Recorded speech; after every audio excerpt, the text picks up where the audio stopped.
Hello pong muli mga katambay, magandang araw po, tanghali, hapon, gabi, madaling araw po sa ating lahat, saan man sulok po ng mundo, nahandun tayo mga kababayan, mga katambay ko. Sana po ay nasa mabuti po tayong kalagayan. Ito po, samahan niyo pong muli si Kamanong dito po sa ating tambayang makabayan, komento po na inyong lingkod. Ito po, umpisahan na po natin magkomento mga katambay, lalong-lalo po sa napakainit na balita lalo po sa social media at sa mainstream media ang pagdalo po ng ating dating presidente na talagang isa sa pinakamagaling o pinakamagaling sa kasaysayan ng Pilipinas na nagdaan bilang presidente sa ating bansa, si Rodrigo Roa Duterte, mga katambay. Ito po, sa kabila po na siya po ay ginagawan po ng sinasabing demolition job ng mga detractors, mga katambay, ng mga Duterte, di po ba? Mainit na mainit ang magtatay ang Vice President at ang dating presidente. Pinagtutulungan po, di ba? Lalo-lalo sa institusyon ng Kamara. Pero ngayon, mga katambay, mukhang nabaliktad ang sitwasyon. Yung nagpaparatang na masama ang war on drugs at pinagbibintangan kay dami-dami raw EJK. At meron pang pagbibintang pati ang Pogo. Dalawang general ngayon na pakikinggan natin. Mga katambay, nabaliktad po ang sitwasyon. Nagpahayag po ito. Nagsabi po siya kung ano po ang nangyari sa kanya. Bilang kinukuha pong testigo po sa kabilang panig ang sinasabi po natin yung Wadcom Committee, mga katamay. Dalawang congressman po ang pinasabog niya po rito. At talagang magkakaproblema po ito, mga katambay. Ito po yung mga aangas po ito, mga katambay. Mayayabang po daw to. Pagdating po sa hearing sa institusyon ng Kamara, ibang klase po ito. Ubod po ng galing ito. Pero ngayon, ano kaya ang magiging galing po nila ngayon? Dahil meron din po rito at tutulong din po ang dating Pangulong Duterte kung paano po masampahan ng kaso itong mga congressman na ito, mga katambay. Sa ginawa po nila, pamimilit dito sa mga hinira sa koronel o kernel na tumayong testigo at gawan ng gawa-gawang testimony,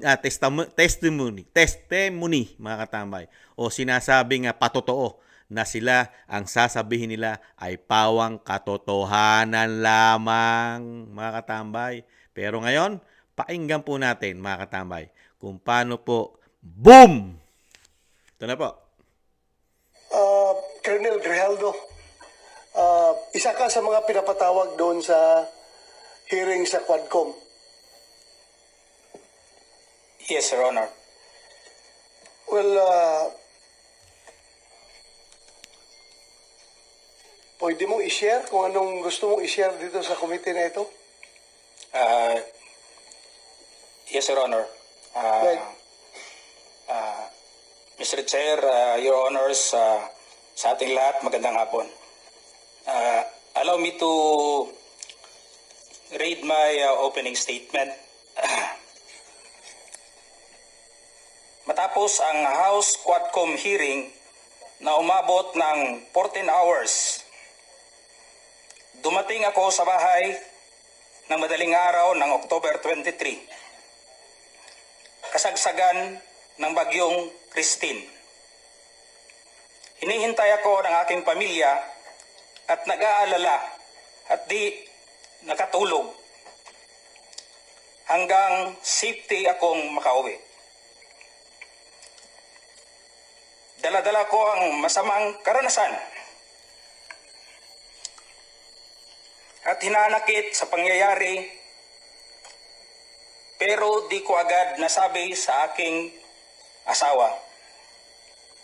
Hanggang lumipas ang ilang araw, napansin niyang matamlay at di ako mapakali.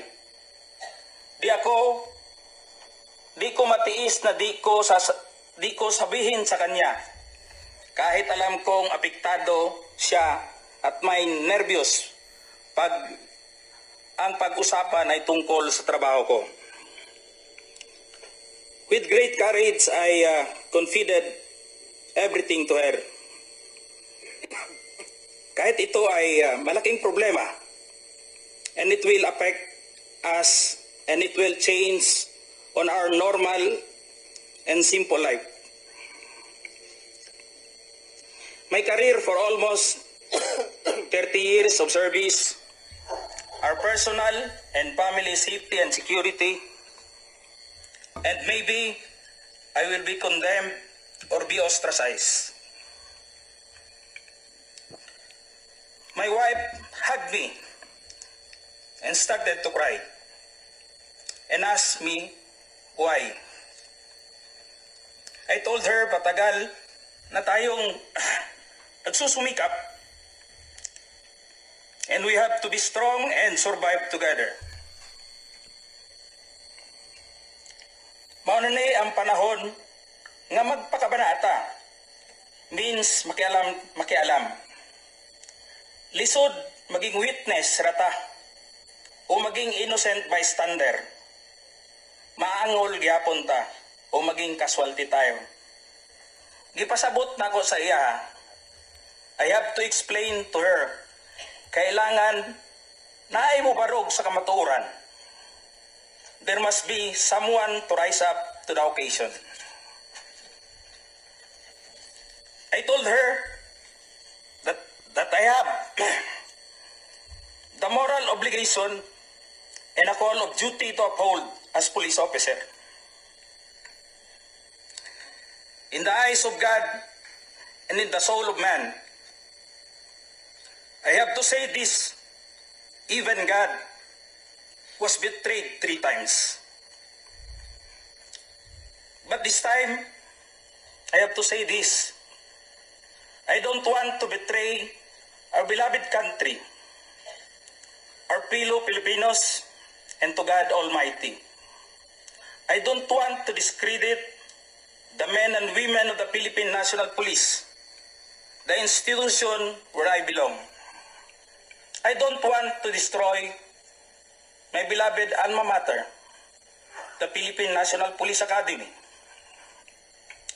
who molded me with moral values to speak for the truth that I owe, and it's time to give it back the honor and respect. Your Honor, allow me to read my affidavit. Great. Sige. David, Yes, Your Honor. also submit a copy to us. Yes, Your Honor. Mahaba po yan? Ilang pages pa yan? Saglit lang, Your Sige, Honor. go ahead. Allow me to read, Your Honors, my affidavit. I, Police Colonel Hector U. Grijaldo, 3rd Level Officer, presently assigned at Personal Holding Administrative Unit, Camp Crame, Quezon City, after duly sworn to, under oath and in accordance with law, do hereby depose and states that I've been dedicated to public service for almost 30 years. And since I took my oath as cadet on June 1, 1995, on October 16, 2024, I was again invited as a resource person in the 9th Joint Public Hearing of Committees on Dangerous Drug, Public Order, Safety and Human Rights, and Public Accounts of the House of Representatives scheduled on October 22, 2024 at 9:30 a.m. I, together with other invited PNP personnel, attended the joint hearing in the House of Representatives.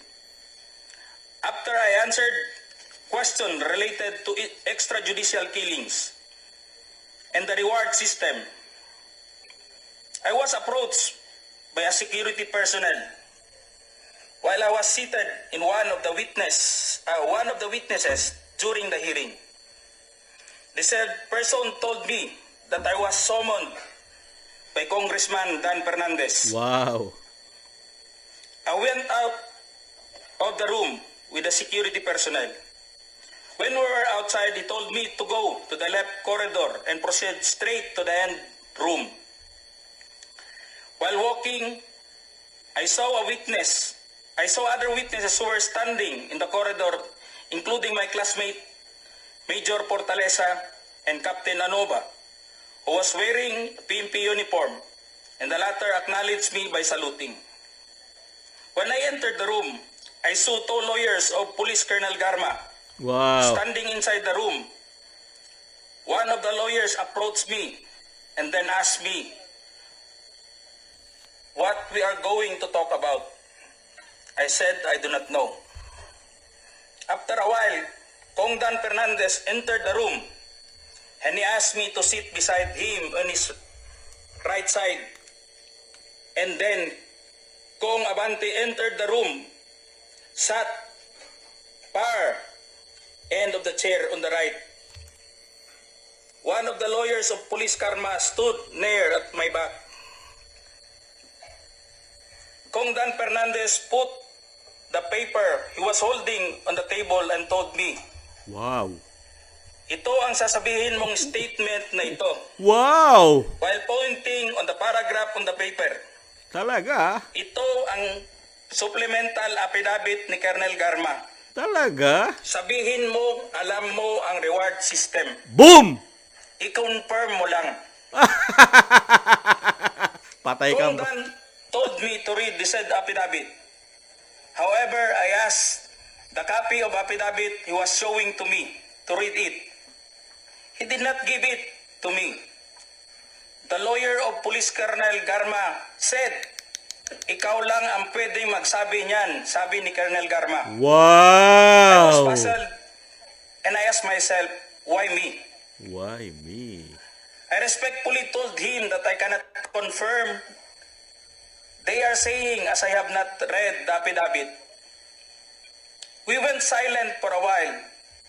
And then Kong Dan Fernandez said, while holding the affidavit, saan ka pwede? Grabe. Dito, noong 1999, about DDS, alam mo to, pulis ka na sa Davao nito. Grabe.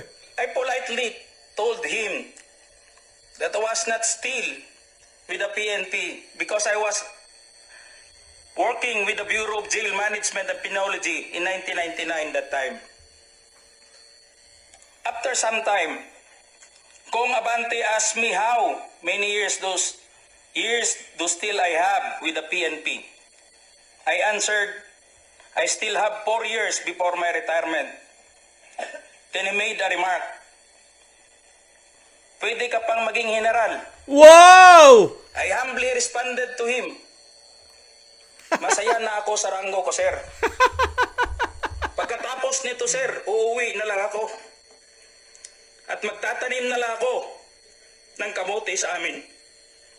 Ah, The cordial conversation between us continued. grabe, may pangako ah. And I felt that they wanted me to convince me to do what they wanted me to do. Then Kong Abante asked me where I serve as a chief of police. Wow! To which I answered, Mandaluyong City Police Station, sir. Wow! Kong Abante then persuaded me by saying, ikaw naman, Colonel, ganito na lang. Alangan namang walang insidente o pangyayari sa panahon na yon. I answered, and I served as a COP in Mandaluyong during the COVID-19 pandemic, and there were less crime committed. And we did not receive any reward from anyone. I added that we only received funds, additional MOA or support fund from the Peace and Order Fund of the LGU. I then respectfully told Kong Dan Fernandez that anybody can debunk my statement if I confirm the testimony of Colonel Garma about the DDS in 1999, since I was not a member of PNP at the time. And I have no personal knowledge as to the reward system. Aha. Additionally, I said, the work of the policemen are noble and requires great sacrifice, even without the reward or award. It is our moral obligation Yep. and a call of duty to serve our country and people. Then Kong Dan asked me, si Colonel Garma, anong masabi mo sa kanya sa Barayuga? I politely told him I cannot comment on the case. Tama. When I respectfully answered him, Sir, mahirap yan. kasama kami sa nag-iimbestiga at hindi ko alam kung anong kinalaman niya at may investigasyon din sa amin, baka ma-incriminate ako, sir. Tama. After the discussion, they did not give me a copy of the second affidavit of Police Colonel Garma. I felt that I disappointed them. Kong Dan Fernandez and Kong Abante left the room, Wow. while I and the two lawyers of Police Colonel Garma stayed in the room for a while. I presume that they are about to present the second affidavit of Police Colonel Garma. I asked the two lawyers of Police Colonel Garma why they have chosen me. They did not answer me and just stared at me. And that I went back to the hearing room. When I went back to the hearing room, I immediately called the attention of Police Colonel Lito Patay, who were sitting behind the witness table. We proceeded at the back of the lobby area when they suspended the hearing. I confided and discussed to him what happened in the room with Kong Dan Fernandez and Kong Abante and the two lawyers of Police Colonel Garma. That's all, Mr. Chair. Thank you. Boom! Boom, boom, boom, boom, boom! Patay, sabog, mga katabay. Sabog na sabog. Shoot sa banga, mga katabay. Shoot sa inidoro, mga katamay, mga kababayan ko. Ito bang klase na ito, mga congressman? Mga kapita-pitagan, mga katamay. Ibang klase, no? Yung isa, pastor pa! Pastor pa, pero ibang klase pagdating sa politikang pastor, ang isang abante, no? Grabe, pastor po ito. Nagpapakatupa po yata ang isang kambing, mga katamay. Ang isang kambing ay nagpapakatupa po yata ang pastor, mga katamay. Pagdating sa kanyang samahan, mga katamay. Tupang-tupa. Pagdating po yata sa kamera, kambing na kambing, mga katamay. Ibang klase. You know, grabe, no? Yung statement po, sila may gawa. Tapos pinipilit. You know, para lang maikabit na makatotohanan yung pinaputok ni Colonel Garma. Di ba? Lalo yung sinasabi pong reward system. Di ba? Pati po ang Pogo, kasama pa ang Senator Godian. Di ba? Pinapatotohanan nila na doon nang gagaling sa Pogo ang pera kuno. Pero ngayon, ang magigiting na congressman, lalo po yung sinasabi po ni Atty. Topacio, si Google Boy. Si Google Boy po ang tawag ni Atty. Topacio. Kay Dan Fernandez, mga katamay, ang congressman po, mga katambay. Si Google Boy daw po. Napakagaling po nito. Lalo po sa kanilang investigasyon. Sa EJK, War on Drugs. Saka yung sinasabing reward system. Paano na po ngayon? Boom! Sabog!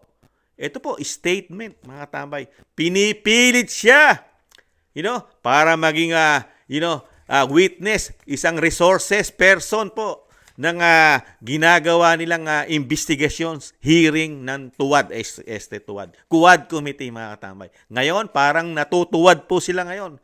Lalo po ang dalawang tao na talagang gumagawa lang pala sila. Gawa-gawa lang po pala, mga kababayan. Ayon mismo rito kay Colonel Grijaldo, mga tambay. Kay Colonel Grijaldo, mga tambay. At maraming pangako, ibang klase.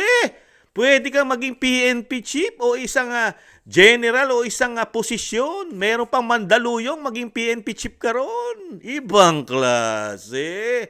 Mga katambay. Parang pangulo. Pwedeng magtalaga. Parang presidente po pala si Dan Fernandez. At si Kong Abante. Iba po pala ang pangako na, ang nakapagtataka, mukhang ang presidente ng Pilipinas, nasa kamara. At sila ang pwedeng magbigay kung anong posisyon. Parang reward. Sila pala ang sanay na sanay sa reward. Hindi pala ang dating Pangulong Duterte. Sila nagbibigay ng reward sa pulis para lang maikabit yung issue na EJK. Mapasama dahil merong money involved reward. Ano kaya ang masasabi ngayon ng mga kapita-pita-pitagang mga mambabatas katulad ni Dan Fernandez at ni Abante Atras ni Congressman Abante, mga katamay, isang pastor. Mga katamay, ibang klase. Sa kaya nga sinasabi ko nga sa inyo, mga katamay, di ba lagi ko sinasabi sa vlog ko, pagka nagturo ka, yung tatlong daliri mo nakaturo sa'yo, yung dalawa lang ang pinagbibintangan mong gawa-gawang, ginagawa mo lang issue. Pinasasama mo lang ang dating Pangulong Duterte, kasama si Bato, kasama si Go. Dito, ano kaya ito, mga katamay? Sana dumalo ito. Hindi dumalo ito sa hearing. Itong si Colonel Garma, hindi dumalo ito sa Senado, mga katamay. Napakasarap po ito. Magkita sila ron. Kung dadalo muli ang ating presidente, ang dating presidente, nahandon si Colonel Grijaldo at nahandon din si Colonel Garma at kaharap mismo ang dating presidente Duterte, mga katamay. At ano kaya? At maganda rin, dumalo rin si Kerwin, yung isang drug lord, mga katamay, na nakalaya. Di ba? Dahil itong nakarang hearing, basag na basag silang lahat eh. Lalo-lalo si dating senadora at dating DOJ secretary at dati rin pong hinawakan ng human rights si De Lima at ang napaagaling din daw po di umano na senadora Hontiveros, para lang po silang pinapangaralan sa batas ng dating Pangulong Duterte. Di ba? Dahil lahat ng ginawa ng dating Pangulong Duterte ay naaayon sa batas. Lahat din po ng mga pulis, alam nila ang mandato nila sa batas dahil pinag-aralan nila yan sa PNP Academy at nagturo dyan ang isang napaagaling na abogado, di ba? Huwes, prosecutor na si Rodrigo Roa Duterte. Alam niya. Hindi mo na kailangan bigyan ng reward money ang pulis, mandato nila yan. At alam nila ang kanilang gawain. Huwag lang sila iskalawag. At huwag lang sila yung ninja cop.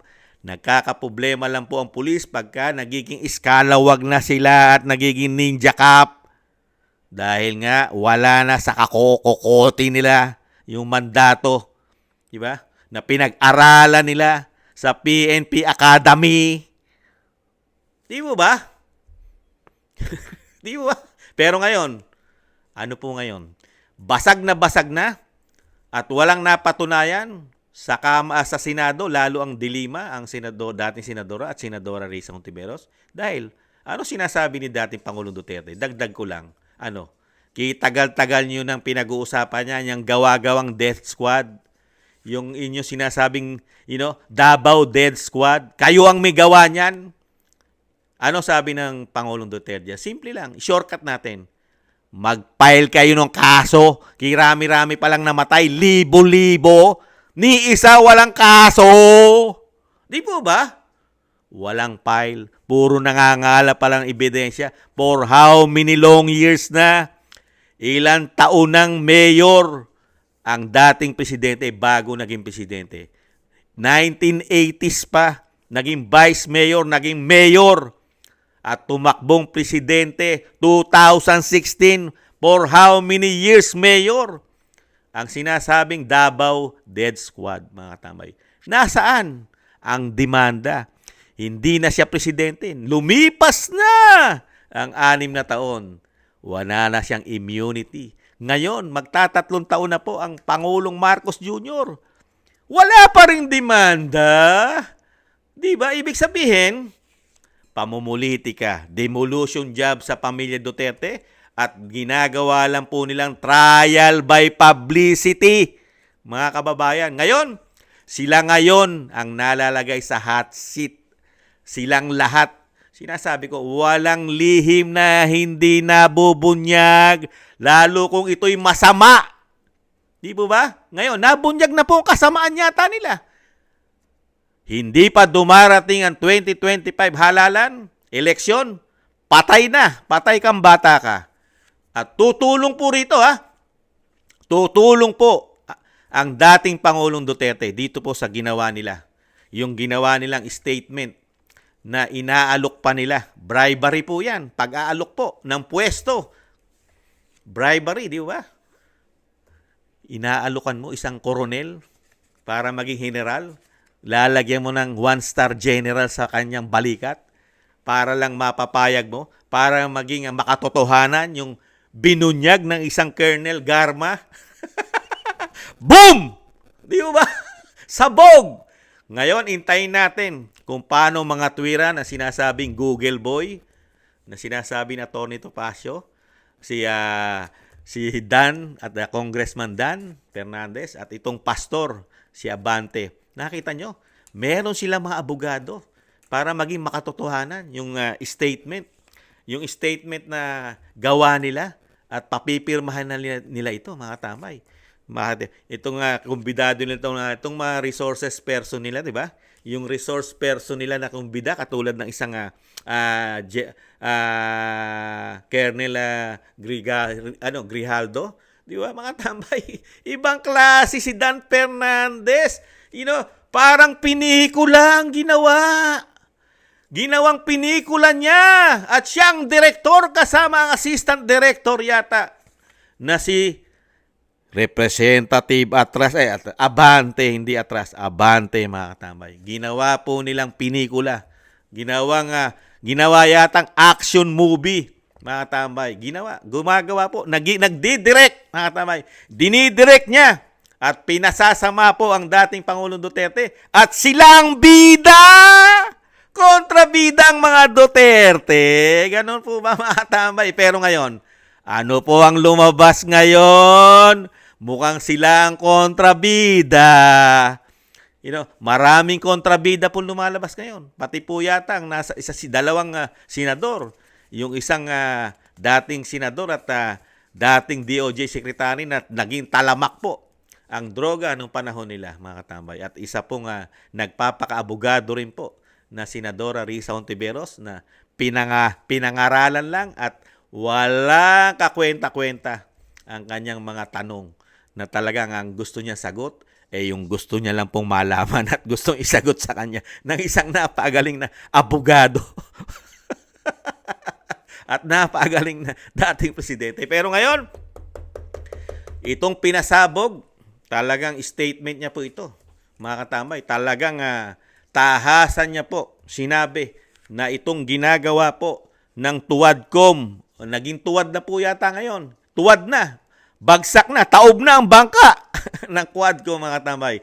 Dito po sa ginawa nila dito kay Colonel Grijaldo, mga tambay. Para po nila ito, bine-brainwash ang utak ng isang koronel para mapapayag lang po, para maging makatotohanan yung pinasabog ni Colonel Garma. Kumukuha ng enforcement para maging another testigo at magpapatotoo si Colonel Grijaldo dahil dito sa pinasabog ni Colonel Garma, mga tambay. At kasama po dyan ang mga convicted. Kasama isang convicted din na drug lord, si Kerwin Espinosa. Di ba? Pero ito pong isang pahayag po, napakinggan ko na rin. Wala rin po pinasinungalingan din po ni Colonel Espinosa po. Colonel Subi, ano ba yung isang Colonel po? Espinido, si Colonel Espinido na talagang wala pong sinasabi o dinideklara ang dating Pangulong Duterte na patayin nyo. Dahil alam nila ang mandato nila, mga tambay. Hindi sila basta-basta pwedeng pumatay, lalo kung hindi naman po nabibingit ang kanilang buhay sa alanganin. Di ba? Mandato nila yan. Kaya dito pa, mga tambay, ang komento ni Kamanong, wala na po, mga tambay. Wala na. Tanga na lang. Bobo at tanga na lang ang maniniwala sa sa Quad Committee, mga tambay. Dito po, nahayag po sila ngayon. Talaga pong planado lang po nila. Ang ginagawa po yata nilang demolition job dahil nga po napakalakas ng mga Duterte. Kahit hindi na Pangulo at wala ng posisyon sa ngayon ang dating Pangulong Duterte, pero napakalakas pa rin niya sa Pilipino, sa sambayan ng Pilipino. Napakalakas pa rin niya, mga katambay. Dahil nga yung sinasabi ni Kamanong Nakita ng mga Pilipino, lalo ng OFW, ang ginawa ng dating Pangulong Duterte, kung paano siya magmahal sa bayan, yung kanyang pagiging political will. Nahandon, nakita niya, tinrabaho niya, ginawa niya lahat. Hindi niya lang natapos dahil napakaiksi ng 6 na taon. Ano ang sabi niya? Hangad niya sa bayan natin na ipagpatuloy sana ng susunod sa kanya. Pero hindi natupad at hindi nangyari. Naging pangarap na lang katulad ng 20 pesos na bigas. Mga katambay, ganun po ang nangyari ngayon. Kaya laganap na naman po. Alam niyo po yun, mga katambay. Laganap sa mga barangay natin ngayon. Muli, nagbalikan. Pero dito, hintayin natin kung paano tatama. Tatama kaya ang sagot ng isang Fernandez at ang isang sagot ng Abante dito po sa pasabog na isang koronel, mga katambay, na talagang sineset up nila, talagang gusto nilang ginagawa nila ng statement at binibigyan ng reward system. Sa kanila pala ang reward system, mga katambay. Abangan natin ang pasisinungalingan po ito. Pasisinungalingan po ito ng dalawang kapita-pita-pitagang mambabata sa ating bansa, mga katambay. Abangan natin. Muli po si Katambay Manong nagsasabing, boom! Shoot sa banga, mga katambay. Shoot sa inidoro. Mga kababayan ko sa Maynila, mga katambay. Di ba? At yung isa, yung probinsya ng isa. Di ba? Alam nyo na this. Napakatitino ng inyong mga mababatas. Napakatitino. Lalo yung isa, sa Laguna yan, mga tambay. Laguna, napakatino ng inyong mababatas. Mga hindi marunong magsinungaling, mga balat tupa, napakalilinis. Walang itinatago, mga tambay. Napakabigat na paratang, EJK, tapos gagawa ka ng mga issue. Kasangkot mo ang institusyon ng kapulisan. Nakakahiya. Mga kapulisan ang ginagawa mong involved para magsinungaling sa gusto mong mangyari para sa demolition job yata, mga tambay. Nakakahiya kayo. Di ba, mga tambay? Kaya lang, merong isang koronel na tumayo. May paninindigan siya. Ito ang maituturing mong tunay na bayani. Hindi nagpabayad. Walang hiningi. Yung kanyang paglilingkod na more than 30 years. Hindi niya niyurakan. Kahit hindi niya binahiran. Ito kasi, itong si Colonel Garma, malaki po offer dito. Nasilaw. Nasilaw yata sa napakalaking numero. At yung sinasabing promotion. Pero ang isang Colonel, Grijaldo, kontento siya sa buhay niya. Kasi yung dignidad, hindi ayaw niyang mawala yung dignidad niya. Yung pagkatao niya, ayaw niyang mabili ng masama, lalong masamang pera at masamang general. Lalagyan ka na star di magiging masama ka na nun. Bayad ka ang pagkatao mo. Parang ibinenta mo kay Judas ang iyong karangalan, di ba? Muli po si Katambay Manong, mag-iintay po na sagutin ito ng mga kapita-pitagan po. Lalo si Dan Fernandez at ni Atras Abante, mga tambay, ni Abante. Isang pastor, mga tambay. Maraming salamat po sa gusto po ng ating Tambayang Makabayan sa YouTube at TikTok. At maraming salamat din po sa mga nagla-like, share, subscribe at nagko-comment. Maraming salamat po, mga tambay. Sa muli po, ingatan nawa. Paalam. Bye-bye.